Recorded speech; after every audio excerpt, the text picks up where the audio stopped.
안녕하세요, 학생 여러분. 지금부터 사회복지 실습 세미나 수업을 시작을 하도록 하겠습니다. 여러분, 지난주에 여러분들께서는 제17회 사회복지사 1급 국가시험 사회복지 실천론 시험 문제를 풀고 교수님한테 이렇게 제출을 했습니다. 어떻게 제17회 사회복지 실천론 시험 문제 어려웠나요? 쉬웠나요? 제가 볼 때는 이제 지난번에 여러분들이 제18회 사회복지사 1급 시험 그 사회복지 실천론을 한번 풀어보고, 요번에 이제 두 번째로 제17회 사회복지사 1급 시험 그 사회복지 실천론을 문제를 풀어봤기 때문에 아무래도 처음에 접했던 그 문제보다는 이제 두 번째 문제를 접하다 보니까 이제 좀 더 쉬워지지 않았나 이렇게 생각이 들어집니다.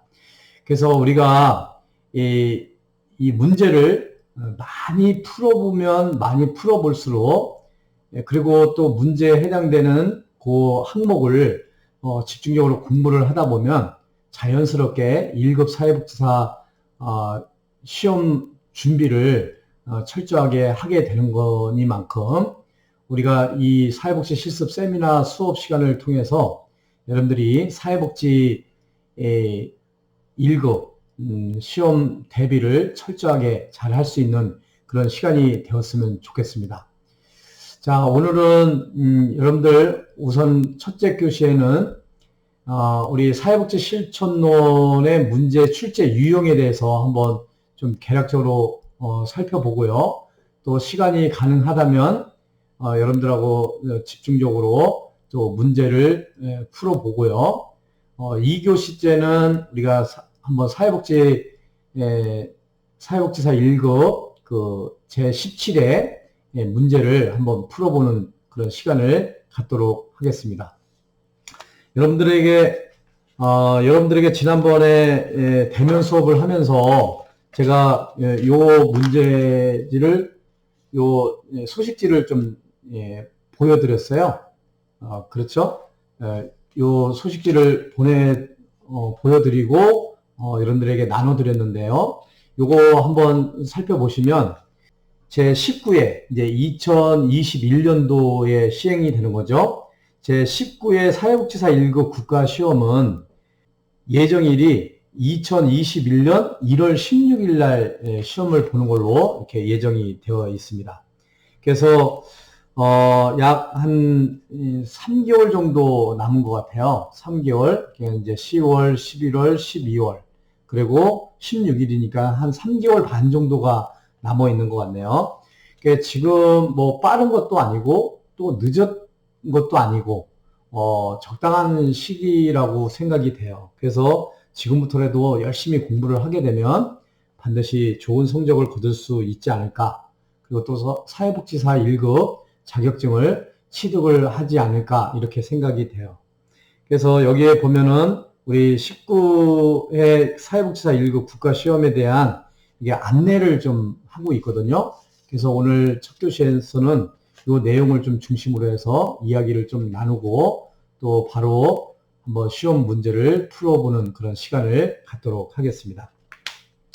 자, 여기 이렇게 쭉 보시면 물론 이제 여러분들께는 우리가 이제 그 사회복지 실천론하고 사회복지 실천 기술론하고 사회복지 법제론 요 세 과목만 제가 이제 강의를 하고 있잖아요. 또 시험 문제도 풀어보고 있는데, 여기에 보면은 인간 행동과 사회 환경에 대해서 쭉 이렇게 출제 문제가 이렇게 예상되는 그동안의 기출 문제를 중심으로 해서 다양하게 나오고 있는 지난 10년간 10문제 이상 출제된 키워드 11개를 이렇게 소개를 좀 하고 있어요. 그 다음에 이제 사회복지 조사론 같은 경우도 지난 10년간 10문제 이상 출제된 키워드 9개를 이렇게 소개를 좀 하고 있습니다. 그래서 여러분들이 이런 정보들을 입수를 해서 요 키워드를 중심으로 해서 시험 공부를 하게 되면 훨씬 이제 막무가내로 이렇게 공부를 하는 것보다는 이런 출제 경향, 그동안의 기출문제의 출제 경향을 한번 살펴보면서 여러분들이 공부를 하게 되면 굉장히 좋겠다라고 생각이 돼요. 또 여기 사회복지 실천론은 이렇게 돼 있어요. 지난 10년간 10문제 이상 출제된 키워드 8개를 이렇게 제시를 하고 있습니다. 이건 잠시 후에 제가 말씀을 좀 드릴게요. 그리고 또 사회복지 실천 기술론은 지난 10년간 10문제 이상 출제된 키워드 9개를 소개를 하고 있어요. 이 부분은 제가 따로 다음 시간에 사회복지 실천 기술론 때 한번 구체적으로 좀 말씀을 좀 드릴게요. 그 다음에 이제 우리 지역사회복지론이 있는데 지난 10년간 10문제 이상 출제된 키워드 9가지를 이렇게 소개를 하고 있어요. 그래서 이제 요거를 여러분들한테 나눠드린 이유는 여러분들이 좀 지혜롭게 슬기롭게 공부를 할 수 있는 방법은 요 키워드 중심으로 해서 시험 문제를 풀어보거나 또 공부를 하시면 훨씬 효율적으로 효과적으로 공부를 할 수 있지 않을까 이렇게 생각이 되는 거예요. 자, 그 다음에 이제 사회복지 정책론이 있는데 우리 사회복지 정책, 행정, 또 법제 이렇게 해가지고 사회복지 법과 제도에 대해서 이제 세 파트죠. 그래서 이 사회복지 정책론을 보면은 10년간 10문제 이상 출제된 키워드 13개에 대해서 이렇게 소개를 하고 있어요. 그래서 요걸 중심으로 해서 공부를 하게 되면 아주 좋은 성적을 거둘 수 있다 이렇게 보는 거죠. 그 다음에 이제 사회복지 행정론인데 사회복지 행정론은 지난 10년간 10문제 이상 출제된 키워드 7개를 소개를 하고 있어요. 그리고 이제 제가 이제 강의를 하고 있지만 사회복지 법제론 지난 10년간 10문제 이상 출제된 키워드 10개를 이렇게 소개를 하고 있어요. 그래서 요 사안은 다음에 제가 한번 사회복지 법제론 할 때 또 구체적으로 한번 이야기를 나눠보도록 하겠습니다.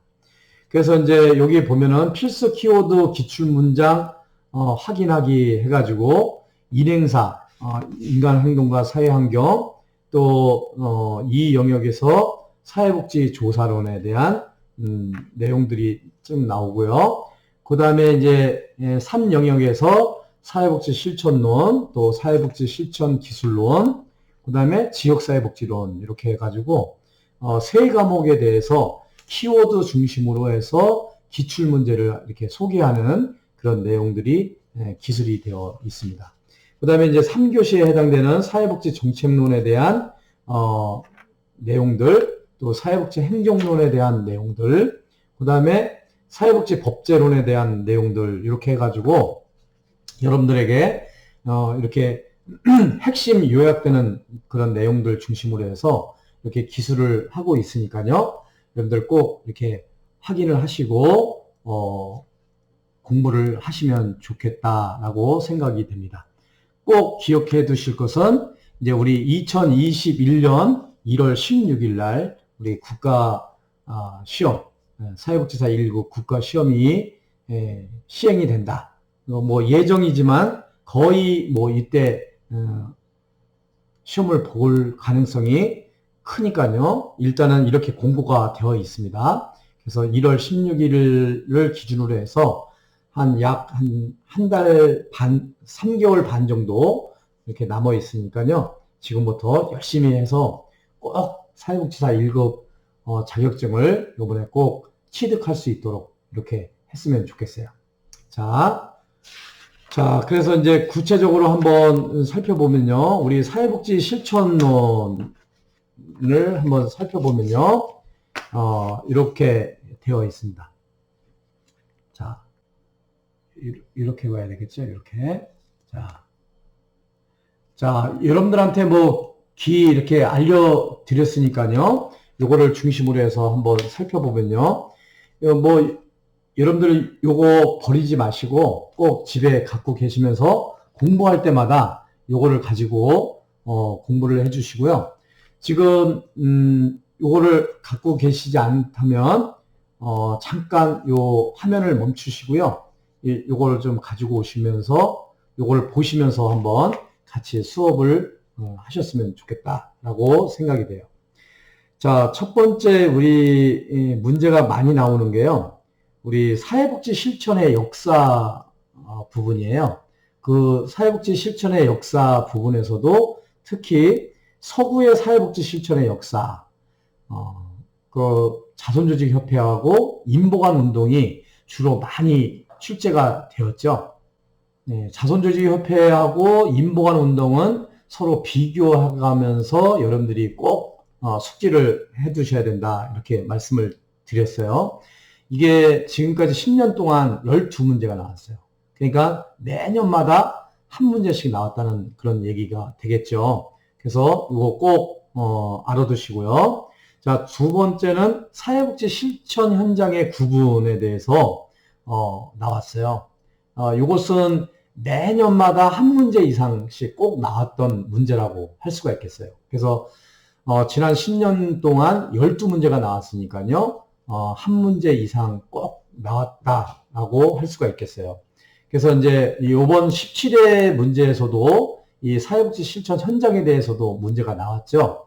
일단 이제 문제를 풀면서 다시 말씀을 드리겠지만, 우리가 이제 뭐 사회복지 실천 현장을 구분한다 그러면 뭐 1차 현장과 2차 현장 이렇게 구분을 하고요.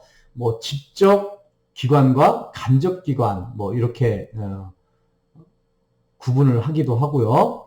또 이용 시설이냐 또 생활 시설이냐 이렇게 구분을 하는 거. 그래서 1차 시설이면서 뭐 직접 시설이고 또 이용 시설인 것을 고르시오라든가 뭐 이런 식으로 해가지고 그 1차와 2차 현장을 구분할 줄 알아야 되고, 이용시설과 생활시설을 구분할 줄 알아야 되고요. 그 다음에 직접 기관과 간접 기관 뭐 이런 구분을 할 수 있다면 아주 요거는 뭐 그냥 쉽게 점수를 취득할 수 있는 그런 문제라고 할 수가 있겠어요. 자, 세 번째는요. 통합적 관점에서의 등장 배경 및 주요 특징에 대해서 이 통합적인 관점, 뭐 통합적 접근 방법, 이런 문제가 굉장히 많이 나와요.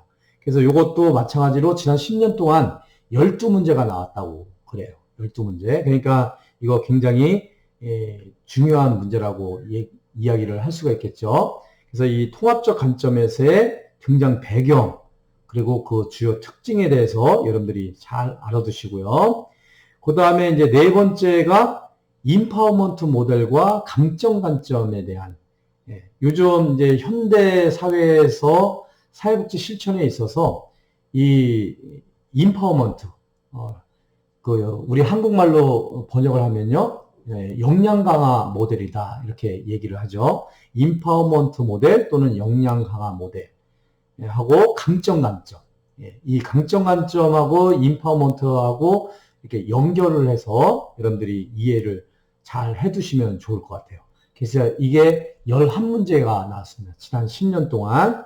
그래서 이게 출제율이 굉장히 높으니까요. 인파워먼트 모델과 강점 관점에 대한 개념을 여러분들이 잘 이해를 하시면 좋을 것 같습니다.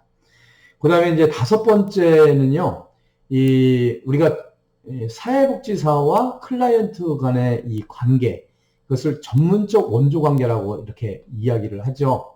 이 전문적 원조 관계에 있어서 이 관계 형성, 전문적 원조 관계의 관계 형성의 7가지 원칙. 이게 매년마다 문제가 출제가 됐어요. 꼭 한 문제 이상 출제가 됐죠. 그래서 지난 10년 동안 11문제가 출제가 됐어요. 11문제. 그래서 우리가 이제 이거는 거의 외웠죠. 교수님이 이거 강의를 하면서 개의 통수 비자비 이렇게 7가지 원칙을 얘기를 했죠. 다 외우시죠? 개별화, 의도적인 감정 표현, 개의 통제된 정서적 관여, 수용, 그리고 비심판적 태도, 자기결정, 그 다음에 비밀보장. 이렇게 나왔는데요. 이것을 뭐 지문을 가지고 이렇게 문제를 내는 경우도 있고요. 이것에 해당되는 원칙은 뭐 이런 문제가 출제가 되기도 하고요. 또 어떤 사례를 통해서 이것은 어떤 관계의 원칙인가 이렇게 묻는 질문이 나오는 경우도 있고요. 다양한 그런 주제를 가지고 나오는데 이 개의 통수 비자비 이것은 반드시 여러분들이 잘 알아두셔야 될 원칙이라고 할 수가 있겠어요.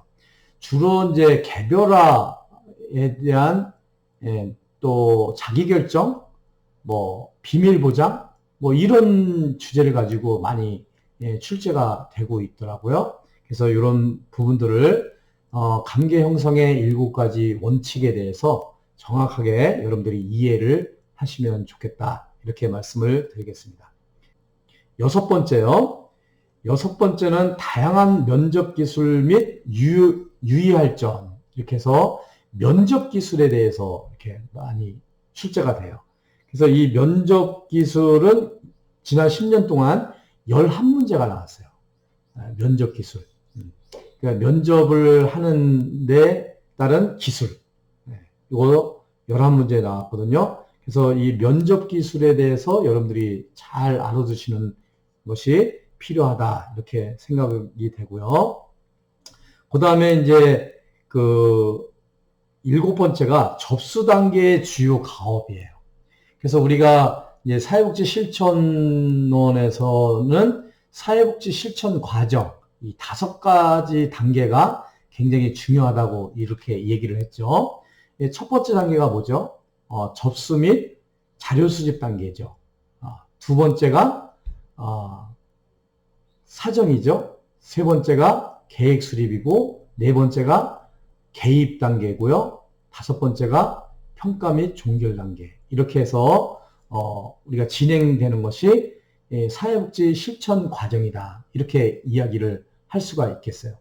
그래서 이 접수 및 자료 수집 단계가 첫 단추를 끼는 그런 부분들이기 때문에 이 접수 단계에서 우리 사회복지사와 클라이언트 간에 어떤 관계를 형성하느냐, 이것이 이제 또 관계 형성의 7가지 원칙이기도 하지만 이 첫 단추를 잘 끼워야만 클라이언트와 사회복지사가 관계를 잘 가져야만 제대로 된 사회복지 실천을 할 수가 있기 때문에 이 접수 단계, 우리 사회복지 실천 과정에서 접수 단계와 자료 수집 단계가 굉장히 중요한 그런 과정이다라고 할 수가 있어요. 그리고 우리가 사정 단계에도 시험 문제가 많이 출제가 되고 있죠. 그런데 이 접수 단계가 일단은 제일 중요하다. 그리고 접수 단계에서 어떤 과업을 이렇게 실현을 하는지에 대해서 나오니까요. 지금까지 지난 10년 동안 한 13문제가 출제가 되었어요. 굉장히 많이 출제가 된 거죠. 그래서 이 접수 단계의 주요 가업, 좀 더 범위를 확대를 한다면 사회복지 실천 과정의 5단계 여러분들이 꼭 기억을 해 두셔야 되겠죠. 접수 및 자료 수집 단계, 그 다음에 사정, 그 다음에 계획 수립, 그 다음에 개입 단계, 그 다음에 평가 및 종결 단계. 이 평가 및 종결 단계에서도 종종 문제가 좀 많이 나오는 경우가 있어요. 그래서 이 5단계를 여러분들이 잘 숙지를 하신다면 여러분들이 사회복지 실천론을 공부하시고 또 점수를 받는데 아주 큰 역할을 할 거예요. 그래서 사회복지 실천 과정의 5단계 요거를 꼭 숙지를 해 두셔야 되고요. 그 다음에 이제 마지막으로 우리 지난 10년간 10문제 이상 출제된 그 가장 많이 출제된 게 뭐냐면 사례관리 등장 배경과 주요 특징이에요. 사례관리가 무엇인가 인 거죠. 그래서 요즘은 이 아주 복잡한 문제를 가지고 다양한 그런 관계를 형성하면서 복합적인 그런 문제들을 해결해야 될 상황들이 많이 이렇게 있기 때문에 요즘 현대 사회복지에서는 이 사례 관리가 그 어느 때보다도 이게 중요한 그런 시기가 되고 있어요. 그래서 여러분들이 정확하게 이 사례 관리가 무엇인가를 개념을 좀 잡고요. 그 사례 관리의 그 큰 틀의 개념을 여러분들이 이해를 하신다면 그 다음에 이 사례 관리와 관련된 문제를 풀어가는데 그렇게 어려움이 없을 거예요. 그래서 이 사례 관리의 등장 배경 및 주요 특징, 이게 지금까지 최대 많이 나왔던 문제거든요. 그래서 요 정도로 해서 여러분들이 꼭 요거 잊지 마시고요. 사회복지 실천론뿐만 아니라 다른 과목도 요거를 한번 쭉 면밀히 한번 보시면서 이렇게 키워드 중심으로 해서 공부를 하시면 좋겠다. 이렇게 여러분들에게 먼저 말씀을 드리겠습니다. 그래서 여러분들이 이거 꼭 잘 참고를 하시고요. 사회복지 실천론 시험을 잘 볼 수 있도록 이렇게 했으면 좋겠다. 이렇게 말씀을 드리고 싶습니다. 자, 그러면요, 이제 지금부터는 한번 문제를 한번 풀어보도록 하겠습니다. 여러분들이 이미 이제 제17회 사회복지사 1급 국가시험 그 사회복지 실천론 문제를 풀어봤기 때문에 한번 여러분들이 풀어본 그 시험지를 한번 놓고 교수님이 이렇게 설명을 좀 하면서 정답을 말씀을 좀 드릴 테니까요. 내가 왜 이것을 틀렸는지, 또 내가 이 문제는 확실하게 알고 있는 것인지, 아니면 이 문제와 관련돼서 좀 내가 보완할 문제는 없는지, 이런 관점에서 교수님 강의를 들으시면서 여러분들이 한번 출제된 내용들을 중심으로 해가지고 수업에 임하시면 좋을 것 같습니다. 자, 그러면 우리 파워포인트 시험 문제를 띄워놓고 수업을 진행을 하도록 하겠습니다. 자, 여러분 우리 사회복지 실천론 그 시험 문제를 한번 풀어보도록 하겠습니다. 우리 사회복지사 1급 2교시 과목이죠. 2교시 과목은 사회복지 실천론, 사회복지 실천 기술론, 사회복지 지역사회복지론, 이렇게 사회복지 실천론, 사회복지 실천 기술론, 지역사회복지론, 이렇게 해서 사회복지 실천 분야의 과목을 묶어서 시험을 보게 되는데요. 요게 제17회 사회복지사 1급 시험이니까요. 2019년 1월 19일 날 이 시험을 봤네요. 그래서 2019년 1월 19일 날 출제된 그 사회복지사 1급 제17회 사회복지 실천론 과목을 한번 지금부터 풀어보도록 하겠습니다. 자, 1번 문제예요. 자, 사회복지 실천의 목적과 기능으로 옳지 않은 것은 이거예요. 그래서 여러분들 매번 제가 말씀을 드리지만 옳지 않은 것은, 옳은 것은 요 끝에 자의 물음에 항상 집중을 좀 하셔야 됩니다. 이것을 잘못 오해를 하게 되면 안 돼요. 그래서 옳지 않은 것은 이렇게 하게 되면 한 문제가 옳지 않은 거죠. 보기가.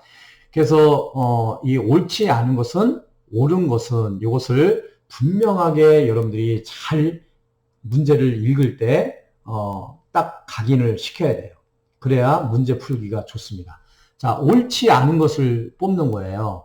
그러면은 여기에 보면 1번서부터 4번까지는 말이 딱 맞는 말이에요. 근데 5번 같은 경우는 개인이 조직에게 효과적으로 수용하도록 원조해준다. 이거는 좀 말이 어폐가 있죠. 여러분들이 보시기에도 요거는 뭐 문제가 되게 쉽게 풀릴 수가 있을 것 같아요. 개인이 조직에게 효과적으로 수용하도록 원조해주는 것은 아니죠. 우리 사회복지 실천의 목적은 사회 정의를 증진시키거나 클라이언트의 삶의 질을 증진시키거나 클라이언트의 가능성과 잠재력을 개발하거나 또 개인과 사회 간의 상호 유익한 관계를 증진시키기 위해서 사회복지를 실천을 하는 것이지 어떤 조직에게 효과적으로 수능할 수 있도록 원조해 주는 것은 아니죠. 그래서 이거는 아주 답 찾기가 되게 쉬울 거예요. 5번이 정답이 되겠습니다. 자, 두 번째는요. 이 사회복지 실천 현장에 대한 질문이에요. 아까도 이제 말씀을 드렸죠. 이 사회복지 실천 현장은 매년마다 꼭 한 문제 이상 출제가 됐어요. 이번 17회 때도 이렇게 출제가 된 거예요. 그래서 이용시설, 간접 서비스 기관, 민간기관의 예를 순서대로 바르게 나열한 것은 이렇게 보게 되면요. 그래서 이제 이 실천 현장에 대해서 이용시설과 생활시설을 한번 구분을 할 줄 알아야 돼요. 자, 이용시설은 주간이나 또는 야간에 이용만 하고 나오는 거예요. 주로 이제 뭐 지역아동센터 같은 경우는 낮에만 가고 밤에는 거기서 숙식을 안 하죠. 네, 이용하는 거죠. 이런 것은 이용시설에 해당이 돼요. 뭐 장애인 복지관도 주간에 가서 이용을 하고 저녁에는 다 집으로 돌아가는 그런 시설이죠. 사회복지관도 마찬가지예요. 네. 그런데 이제 청소년 쉼터 같은 경우는 우리가 거기서 숙식을 이렇게 제공을 해주죠. 주 야간. 그래서 이것은 생활시설에 해당이 되는 거예요. 다문화가족 지원센터도 주간에만 가서 이용을 하고 나오죠. 그래서 이것을 이용시설이다 이렇게 이야기를 해요. 간접 서비스 기관이냐 직접 서비스 기관이냐 이것은 뭐 구분하기가 되게 쉬워요. 직접 서비스 기관은 사회복지 서비스를 직접적으로 제공하는 기관을 직접 서비스 기관이라고 이렇게 이야기를 해요. 간접 서비스 기관은 간접적으로 하는 거예요. 주 업무가 거기에 해당이 되지 않는 거죠. 예를 들어서 여기서 보면 사회복지관 같은 경우 노인보호 전문기관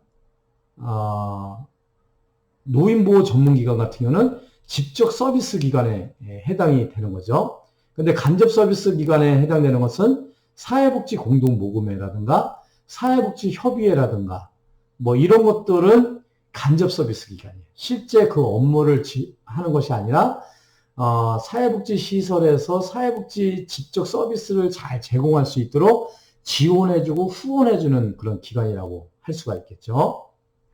자, 민간기관과 공공기관이 있어요.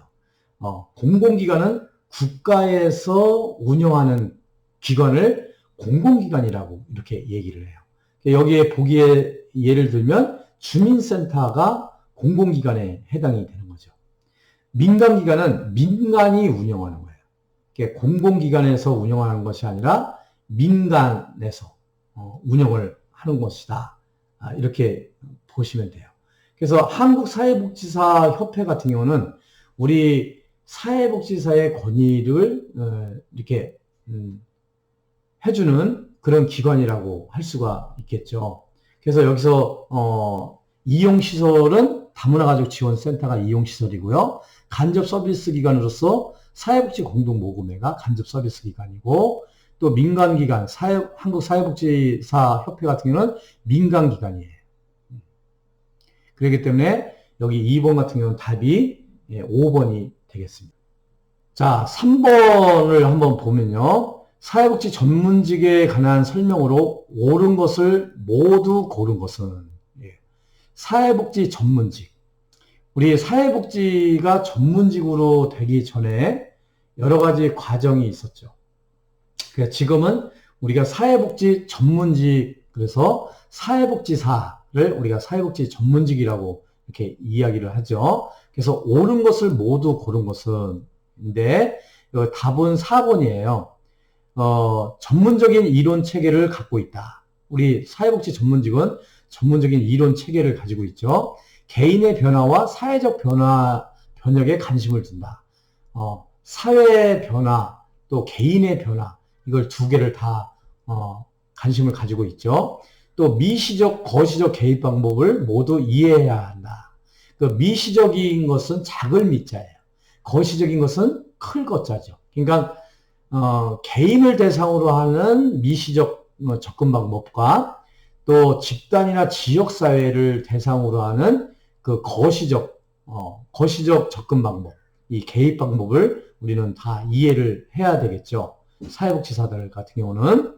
그런데 이 리을번 같은 경우는 타 분야 전문가와의 협업을 위해서 고유한 정체성의 발전은 불필요하다. 이건 말이 안 되죠. 예. 타 전문가와의 협업을 위해서라도 우리 고유의 어떤 사회복지사로서의 정체성에 대해서는 발전해 나가야 되겠죠.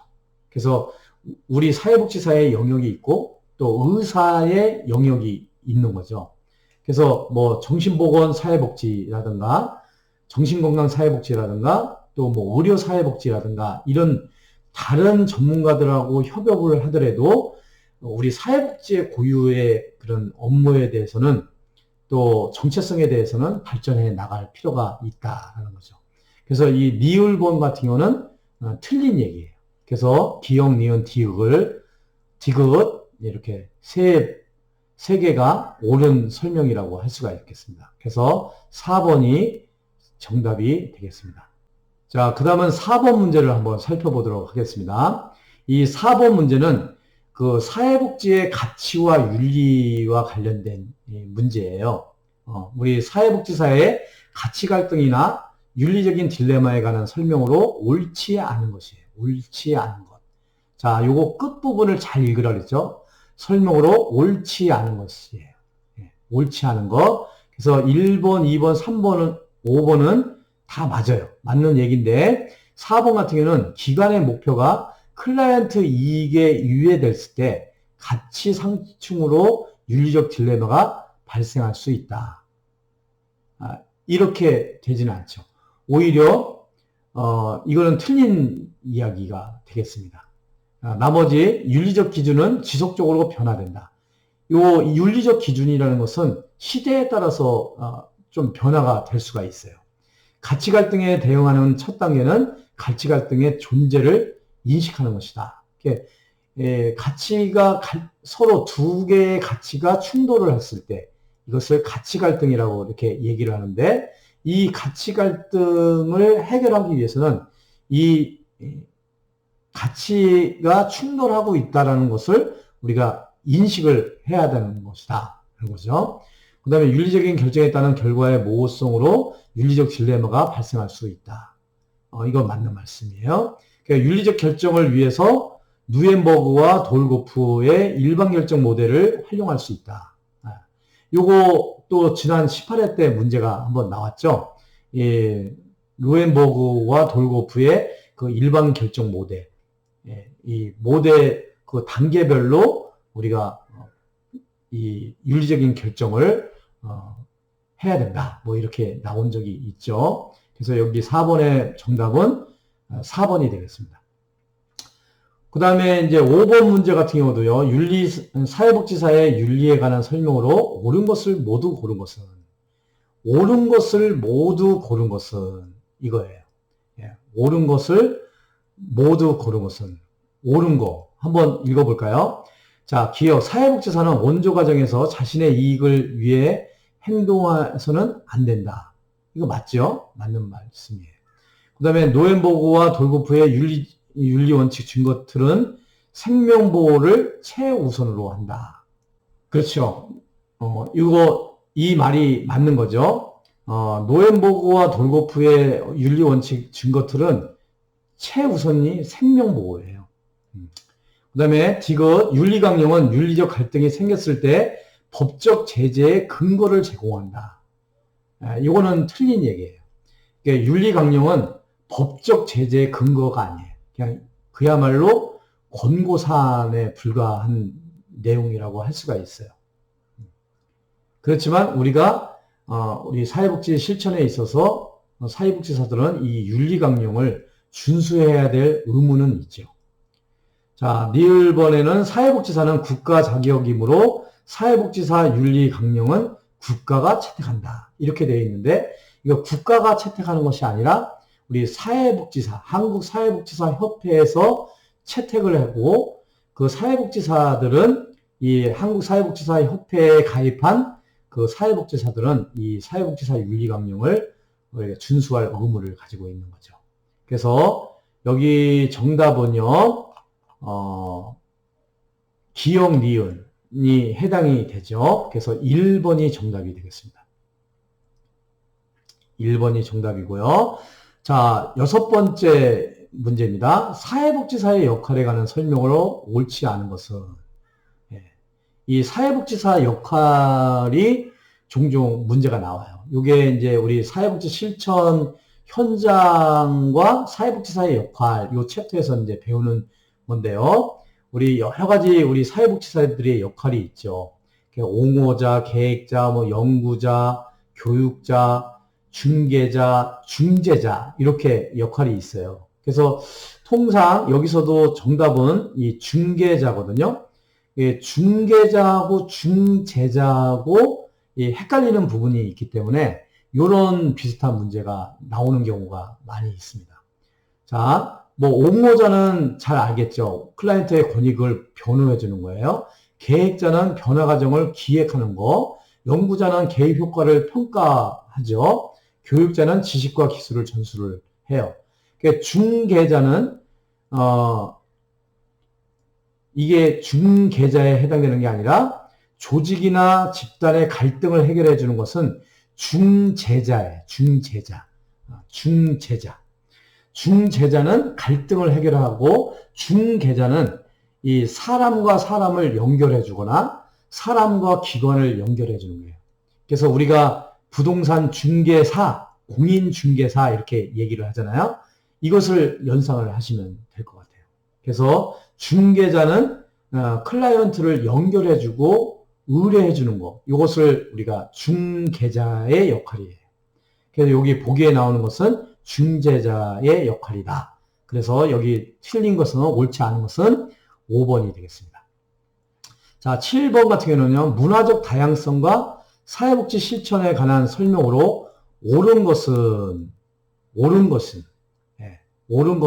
이렇게 했는데요. 정답은 1번입니다. 다문화주의는 문화상대주의다. 그래서 요즘은 이제 문화의 다양성, 또 다문화 가족, 이거에 대한 관심이 많기 때문에 종종 이 다문화와 관련된 문제가 출제되는 경우가 있어요. 그래서 요거 잘 참고를 하시면 되겠습니다. 그리고 다문화 사회복지에 대해서도 좀 잘 아시면 좋을 것 같아요. 자, 2번 같은 경우는 다문화 사회복지 실천에서 기술은 지식보다 중요하다. 그렇지는 않죠. 지식도 중요하고 기술도 중요한 거죠. 어떤 것이 더 중요하다라고 할 수가 없죠. 우리 사회복지 실천에 있어서 3가지 3대 요소 이렇게 얘기를 했잖아요. 가치, 지식, 기술. 이게 균형이 딱 이렇게 맞춰져야 돼요. 자, 3번은 다문화주의는 사회 통합을 위해 소수자의 동화를 유도한다. 그렇지 않죠. 이 동화주의는 아니에요. 우리가 서로 상호 존중해주는 그런 문화가 있어야 되겠죠. 자, 4번 같은 경우는 다문화 사회복지 실천은 클라이언트의 차이점을 고려하지 않는 중립적인 실천이다. 아니죠. 오히려 이 차이점을 차별을 해서는 안 되는 거지만 그 차이를 인정하고 접근을 해야 되는 거죠. 요거 잘 주의를 하실 필요가 있어요. 사회복지사는 한국사회복지사 윤리강령에 명시된 다문화적 역량 증진 의무를 준수해야 한다. 이 사회복지사 윤리강령에는 이런 항목이 없어요.